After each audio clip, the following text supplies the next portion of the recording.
Aku berlindung kepada Tuhan dari Saitan yang terkutuk. Salam atas kamu. Topik perbincangan pada sesi ini adalah tentang perkataan ruku yang bermakna merendahkan diri, tunduk, mengalah, menyerah, memberi laluan dan menyurutkan pegangan lama.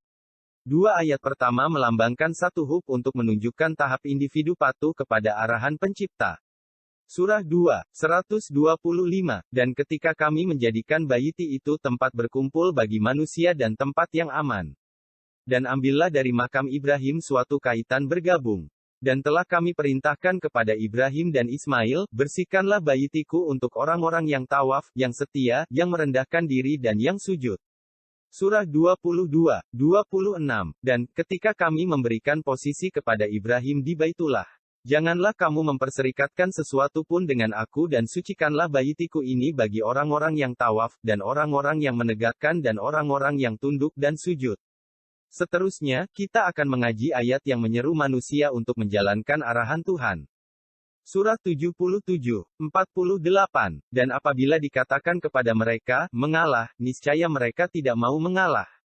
Surah 2, 43, dan dirikanlah protokol, tetapkan zakat dan menyerah beserta orang-orang yang menyerah. Surah 3, 43, Hai Maryam, taatlah kepada Tuhanmu, sujud dan beri laluan bersama orang-orang yang beri laluan.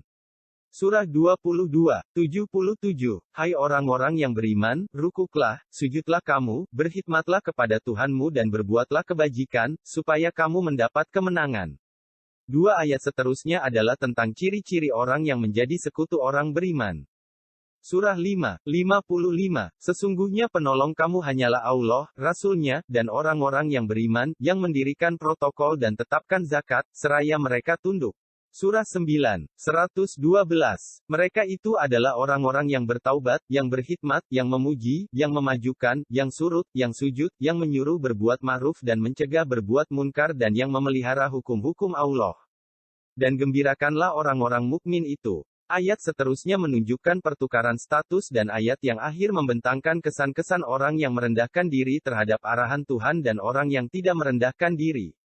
Surah 38, 24, Daud berkata, Sesungguhnya dia telah berbuat zalim kepadamu dengan meminta kambingmu itu untuk ditambahkan kepada kambingnya.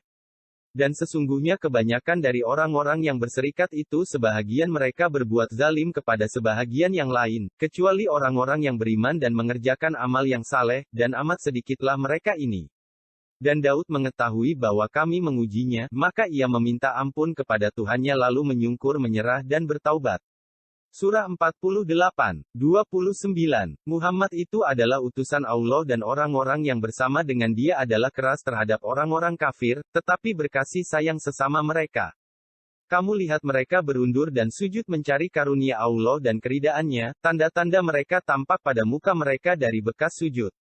Demikianlah sifat-sifat mereka dalam Taurat dan sifat-sifat mereka dalam Injil, yaitu seperti tanaman yang mengeluarkan tunasnya maka tunas itu menjadikan tanaman itu kuat lalu menjadi besarlah dia dan tegak lurus di atas pokoknya, tanaman itu menyenangkan hati penanam-penanamnya karena Allah hendak menjengkelkan hati orang-orang kafir. Allah menjanjikan kepada orang-orang yang beriman dan mengerjakan amal yang saleh di antara mereka ampunan dan pahala yang besar. Telahkah kamu memperhitungkan posisi kamu demikian, maukah kamu mengalah?